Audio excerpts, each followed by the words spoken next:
ভাবা যায় দোকানের 1000-1200 টাকার কাবাব ঘরে বানাই খেলাম মাত্র 220 টাকায়। পুষায় না দোকানে খালি একটুও পুষায় না, মনে হয় টাকা চাবাই খাচ্ছি, ওধারে আত্মা ভরে না। শুধু টক দই দিয়ে খাও কি রুটির মধ্যে সালাদ দিয়ে গুটাই খাও, একবার খালি বারবার খাতি মনে যাবে না, সেই মজা। আগের দিন গোশ আনিলাম, তার মধ্যে সলিড দেখে বাইসে বাইসে কয় পিস গোশ তুলে রাখিলাম, এই পুয়া খানিকের মতন হবে, কুচোয় ব্লেন্ড করে নিলাম। আবার এই কাবাবের মধ্যে ক্যাপসিকাম কিন্তু দিয়াই লাগবে, শুধু সবুজ কাবাব দিলেই হতো। আমি আবার বড় লোকে চাল দেখাতে লাল হলুদটাও নিয়ে আইছি।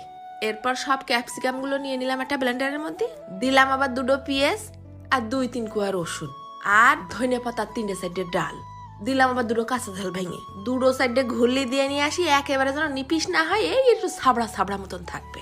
এরপর একটা সেকনির মধ্যে ফেলাই দিয়ে চাইপে চাইপে রসটা বের করে নেব, যতটা পানি চিপাই ফেলাই দেওয়া যায়। দিয়ে দিচ্ছি আবার 1/2 চা চামচের কম একটুখানি গোলমরিচের গুঁড়ো আর খানিকটা স্বাদ অনুযায়ী নুন, চামচ খানিক টাইলে নিয়ে জিরের গুঁড়ো আর 1 চামচের মতন টমেটোমের সস। দিলাম আবার 2 চামচের মতন সয়াবিন তেল। এই 2 কাঁচা ঝালে ঝাল হয়, 1/2 চা চামচের মতো মাইরে দিছি আবার কিরাস করা শুকনো ঝাল। সব সুন্দর করে চটকায় চটকায় মাখাই নেব, মশলার সাথে গোশটা যেন মাখো মাখো হয়ে যায়।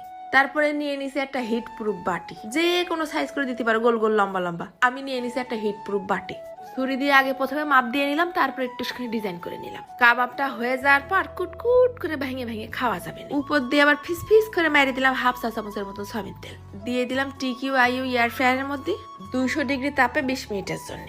রান্নাটা হওয়ার সময় পাশে মুঠে বসে থাকা যাচ্ছে না, এত দারুণ একটা ঘিরান বেরোচ্ছে। একদম সহজে এইরকম স্বাদ করে কাবাব, ওফ দিয়া রাখেন, দেখো দিন নানান রকম করে খাতে পারো, কোনো সমস্যা নেই।